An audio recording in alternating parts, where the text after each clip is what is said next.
Hi everybody, thank you for having us here. My name is Dr. Derek Staves, and I am here from Colorado, from Goal Academy. We were invited to come out, thank you to David and the team, and we're humbled to be here. I'm getting old, so I gotta put my glasses on. Just a quick 45-minute speech. No, I'm kidding. We really are humbled to be here, and as I've been watching and looking at everything, I've thought about Edward Laboulaye. And if you don't know who Edward Laboulaye was, he was a French politician, he was a thinker, he was a legal scholar, and he is known as being the father of the Statue of Liberty. And there are over 200 replicas around the world, which I think is interesting. And I'm going to come back to Laboulaye in a little bit, but first I want to just tell you a little bit about Goal. So Goal's mission is to develop productive members of society. We believe in helping all students achieve their full potential in a caring, supportive, and personalized environment, and that's our mission. We stand on show up, connect, and succeed, where we believe that the connection is our job to connect with students. It's not the students' job to connect with us. And the connection piece is it's the rope between the show up and the succeed piece. And so that's a little bit about who we are. This year we'll serve right around 7,000 students. We have about 700 employees and 39 drop-in locations around the state. So I started to think about, what if kids don't graduate from high school? Really, that's a heavy question. Well, I can tell you that we know that the obvious is that there's going to be lower lifetime earnings. We know the research says that there's higher unemployment. In fact, it's 2 times greater for children who do not, and people who do not have an education. We know that 50% of Americans on public assistance are dropouts.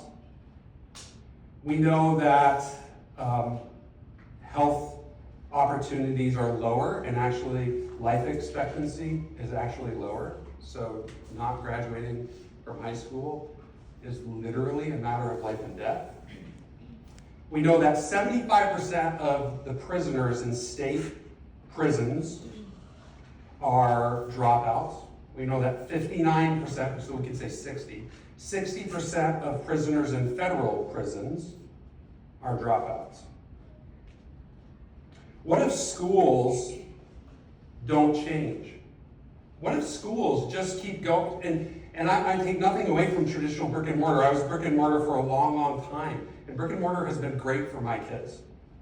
But what if brick and mortar is all that we have to offer? What if we don't change with them? What if we don't focus on relationships? Because we know that relationships are key. But what if we do change? When I first came to Goal, I had an interview in the mall. And after getting a PhD, because that's where our drop-in center is located, is in the mall. After getting a PhD, I said, I'm going to go become a mall employee.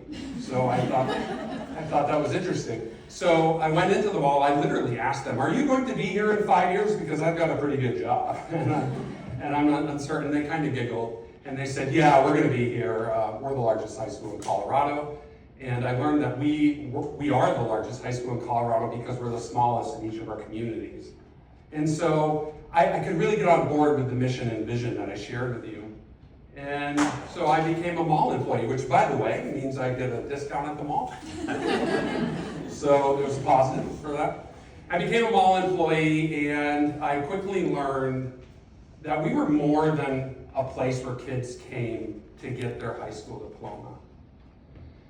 There was one young lady who I didn't realize her story until the temperature started to get cold, and in Colorado it gets very cold.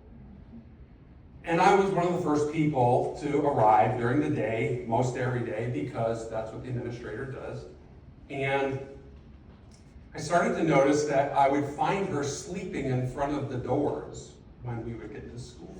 And so I started to dig and find out her story and get to know who she was. And I learned that she was living in the truck in the parking lot in a pickup truck, with an abusive boyfriend, and obviously homeless.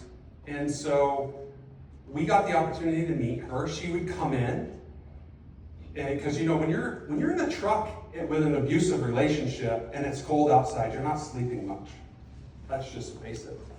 So she comes in to our school in the morning and sleeps on a couch, not much different than what you would see here, which are, they're great for a school, but they're not a place to sleep. And she would get up in the morning and she would eat something and she would get to work. By the end of that year, after we spent time getting to know her, after she worked with the resources that our learning center was able to bring to her, she spoke at graduation. She passed every class with all A's, which is not an easy feat. She got rid of the abusive boyfriend. We were able to help her find a job. After that, she met another young man. She was able to get an apartment. And they later got married. They became productive members of society. They bring their babies back to us for us to meet them. So what happens if we do change? Well, we know that if we do change, then then we're going to improve living conditions. We're going to improve generations to come. We know the research says that, right? They're going to have better health outcomes. We're going to increase social capital from generation to generation to generation. Your work here matters. And I want to thank you all for stepping outside of the box. I believe that our relationship, we become the tip of the spear, because this is what our children need, not just in Colorado and South Carolina, but across our nation. And I want to thank you for investing in something that doesn't look like it's going to have an immediate return on investment and cost a lot of money. And your superintendent's going, it's a nice place, it's a lot of money. But please look beyond that. In 5 to 10 years, as people begin to see and talk about what you're doing, and as your numbers grow, and as you create more of these, and as the lives change, and kids stop living in cars because they changed their stars. They changed it, but you gave them an easier pathway to do that. Please do not lose sight of that. Please continue to partner with us. As one of my colleagues say to me, and say at graduation every year, go places, see things, challenge yourself. Our students are ready. They're ready for that.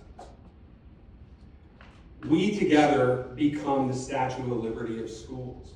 We share our knowledge with each other, and we replicate what is happening where we know that it works. And just like there are statues of liberties in many different states around, or many different countries around the world, and through many different states, there's room for all of us to continue this work and to move forward.